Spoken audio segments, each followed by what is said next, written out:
ოლიგარქმა ანდრიო ხანაშვილი თანამდებობიდან გაუშვა. მის შემცვლელად ოცნების პრემიერმა შაბათს მოულოდნელად და საგანგებოდ გამართულ ბრიფინგზე მამუკა მდინარაძე დაასახელა.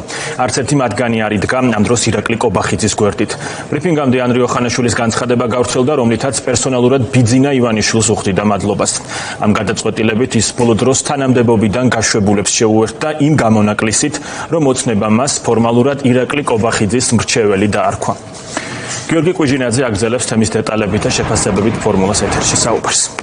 ლუკა ქართულმა ოცნებამ და მისმა პრემიერ-მინისტრმა ირაკლი კობახიძემ ორშაბათამდეც კი ვერ მოიცადეს და დღეს შაბათს, როდესაც არასამუშაო დღეა, საგანგებო ბრიფინგით გვამცნეს, რომ ანდრიო ხანაშვილის ადგილს დაიკავებს მამუკა მდინარაძე. თავად ანდრიო ხანაშვილი და მამუკა მდინარაძე ირაკლი კობახიძის გვერდით არ ყოფილან იმ დროს, როდესაც პრემიერად წოდებულმა კობახიძემ საგანგებო ბრიფინგზე განაცხადა, რომ ანდრიო ხანაშვილი აღარ იქნება სახელმწიფო უსაფრთხოების სამსახურის უფროსის ხელმძღვანელი და მის ადგილს დაიკავებს მამუკა მდინარაძე. თავად ანდრიო ხანაშვილმა ბრიფინგამდე დაახლოებით 9 საათით ადრე სახელმწიფო უსაფრთხოების სამსახურის ოფიციალურ Facebook გვერდზე გამოქვეყნებულ განცხადებაში განაცხადა, რომ ის ტოვებს სახელმწიფო უსაფრთხოების სამსახურის უფროსის თანამდებობას და გადადის უკვე ირაკლი კობახიძის მრჩევლად უსაფრთხოების საკითხებში. საინტერესოა ისიც, რომ ანდრიო ხანაშვილი სახელმწიფო უსაფრთხოების სამსახურის უფროსის თანამდებობაზე მხოლოდ 5 თვის განმავლობაში იმყოფებოდა და ამ 5 თვიანი მმართველობის შემდეგ ხანაშვილი არ ავიწყდება, რა თქმა უნდა, ბიძინა ივანიშვილი და ის პერსონალურად უხდის ოლიგარქს მადლობას ნდობისთვის. რაც შეეხება ანდრიო ხანაშვილის ახალ პოზიციას, ის იქნება ირაკლი კობახიძის მრჩეველი უსაფრთხოების საკითხებში და კობახიძემ ბრიფინგზე განაცხადა, რომ მნიშვნელოვანი როლი ეკისრება ახლა ანდრიო ხანაშვილს, რადგანაც მას დაევალება უკვე მთელი რიგი პასუხისმგებლობა და სხვადასხვა საკითხები, როგორც ამერიკის შეერთებულ შტატებთან, ასევე ევროკავშირთან ურთიერთობების მიმართულებით. ახლა შეგვიძლია მოვისმინოთ ირაკლი კობახიძის საგანგებო ბრიფინგი. სახელმწიფო უსაფრთხოების სამსახურის ხელმძღვანელმა ბატონმა ანდრიო ხანაშვილმა დატოვა სახელმწიფო უსაფრთხოების სამსახურის ხელმძღვანელის თანამდებობა. მე მინდა მას პირველ რიგში მადლობა გადავხადო, მიუხედავად იმისა, რომ მცირე დროის განმავლობაში ახორციელებდა ის სამსახურის უფროსის მოვალეობა, ძალიან ბევრი მნიშვნელოვანი ცვლილება განხორციელდა სამსახურში, რაშიც მას პირადად რა თქმა უნდა განსაკუთრებული წვლილი მიუძღვის და მადლობა მას ყველა იმ საქმისთვის, რომელიც ემსახურებოდა ჩვენი უსაფრთხოების გამტკიცებას. ასევე მოგეხსენებათ, რომ ის დაიკავებს პრემიერ-მინისტრის მრჩეველის თანამდებობას ეროვნული უსაფრთხოების საკითხებში. ჩვენ საქართველოს პარლამენტს წარუდგენთ ბატონი მამუკა მდინარაძის კანდიდატურას. საინტერესოა რა იყო რეალური მიზეზი იმისა, რომ ბიძინა ივანიშვილს სახელმწიფო უსაფრთხოების სამსახურის თანამდებობიდან 5 თვის შემდეგ გაეთავისუფლებინა ანდრიო ხანაშვილი და მის ნაცვლად დაენიშნა მამუკა მდინარაძე. რით დაგვამახსოვრა მამუკა მდინარაძემ თავი, გავიხსენოთ მამუკა მდინარაძის შესახებაც მცირე ინფორმაცია, როდესაც რუსული კანონის სიღებდა ქართული ოცნება და ამის პარალელურად საპროტესტო აქციები მიმდინარეობდა.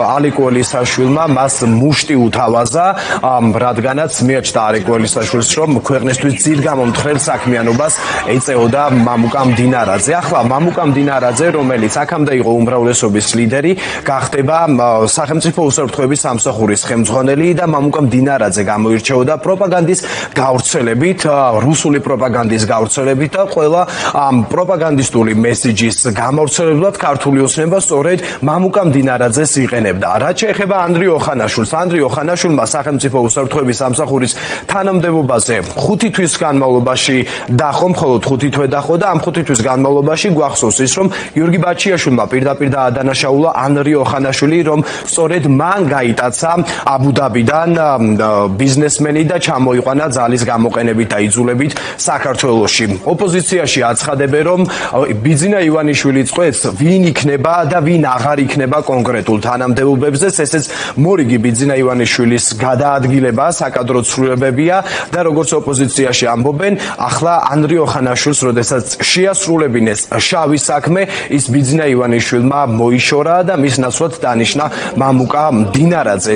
საინტერესო იყო, როდესაც ანდრიო ხანაშვილს დაადო ხელი გიორგი ბაჩიაშვილმა, რას აცხადებდა მამუკა მდინარაძე და ის იწონებდა გიორგი ბაჩიაშვილის ვერსიას მის გატაცებასთან დაკავშირებით და ამტკიცებდა იცნებდა, რომ ამ ვერსიამ 1-2 დაამაღლა სახელმწიფო უსაფრთხოების სამსახურის ავტორიტეტი. ახლა მოვისმინოთ ოპოზიციის შეფასებები ანდრიო ხანაშვილის გათავისუფლებასა და მამუკა მდინარაძის დანიშვნასთან დაკავშირებით.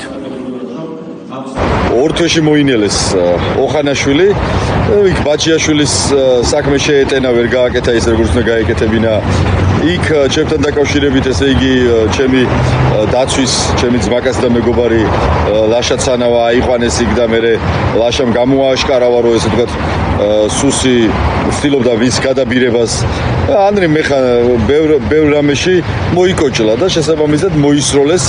ესე იცის ხო ივანიშვილმა რაღაცნაირად ერთჯერადი მოხმარების საგნები არიან, ესე ეთქო, მე ვიძახოდი როგორც კი დანიშნეს და ორ თვეში 100 აგიხდეთ ყველაფერი, როგორც ოხანაშვილი ჩამოაშვა, გადააგდო ბიძინა ივანიშვილმა როგორც ნახმარი, ესე ვთქვათ, ესა რა ქვია, კონკრეტული ნივთი. როდესაც სახელმწიფო ინსტიტუტები არ ფუნქციონირებს, როდესაც ქურდული სამყარო იცავს რეჟიმის ინტერესებს, ხოლო რეჟიმი შავი სამყაროსას, როდესაც ინსტიტუტებად წოდებული უწყებები ერთმანეთში აღრეულია, როდესაც სახელმწიფო უსაფრთხოების სამსახური იცავს არა ქვეყნის უსაფრთხოებას, არამედ მმართველი პარტიისას, ასე ხდება ხოლმე, როდესაც ცდილობდა ადამიანი რომ რეგიონების მიხედვით უზრუნველიყო ქართული ოცნების უსაფრთხოება, ანუ ჩაბეტონება მუნიციპალიტეტებში გუშინ, ახლა აღმოჩნდა თურმე სრულიად უსარგებლო და რაღაცა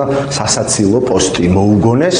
ეს დამოკიდებულება მეტყველებს იმაზე, რომ ამ ქვეყანაში გადაწყვეტილებას იღებს ერთი ადამიანი, რომელსაც შეუზღუდავი ძალაუფლება აქვს, მას არ ზღუდავს არანაირი არც საკანონმდებლო, არც აღმასრულებელი და არც სასამართლო ხელისუფლება, ვინაიდან ხელისუფლების ხოლმე მას მიტაცებული აქვს და ესეთ არასერიოზულ გადაწყვეტილებებს იღებს ქვეყნის უსაფრთხოების საკითხებში, როდესაც სულ რაღაც 5-10 თვის დანიშნული იყო ბატონი ოხანაშვილი და ესე მოხდა მისი ჩანაცვლება, ხდება სხვა კადრის მეშვეობით. როდესაც ჩვენ ქართული ოცნების შიდა საკადრო გადაადგილებებს ვისმენთ, ჩვენ უნდა გამოვიდეთ თავარი მოცემულობიდან, რომ ქართული ოცნების რუსული რეჟიმი ამ წუთას, აი ამ მიმდინარე პროცესებთან მიმართებით მოქმედებს, რა თქმა უნდა, რუსული დაკვეთის შესაბამისად. ფაქტია, რომ ჩვენ ვიცით, რომ სუსიც კი იმართებოდა რუსეთიდან და იმართება რუსეთიდან და აი ეს გადაადგილებებიც კი დარწმუნებული შეიძლება ვიყოთ, რომ შეთანხმებულია რუსეთთან და ივანიშვილი ამას დამოუკიდებლად არ იღებს ამ გადაწყვეტილებებს.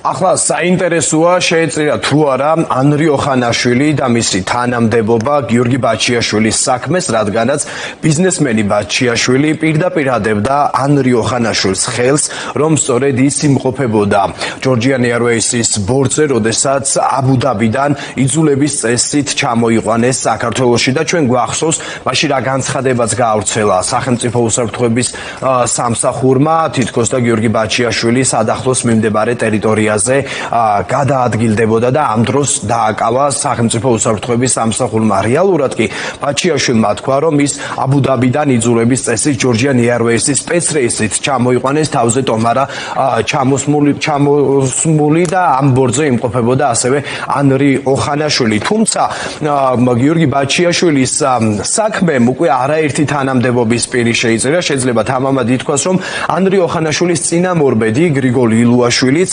გავრცელებული ინფორმაციის სწორედ გიორგი ბაჩიაშვილის საქმეს შეეწირა, რადგანაც როდესაც გიორგი ბაჩიაშვილმა მოახერხა ქვეყნიდან გასვლა, მაშინ სახელმწიფო უსაფრთხოების სამსახურის ხელმძღვანელი იყო სწორედ გრიგოლ ლილუაშვილი.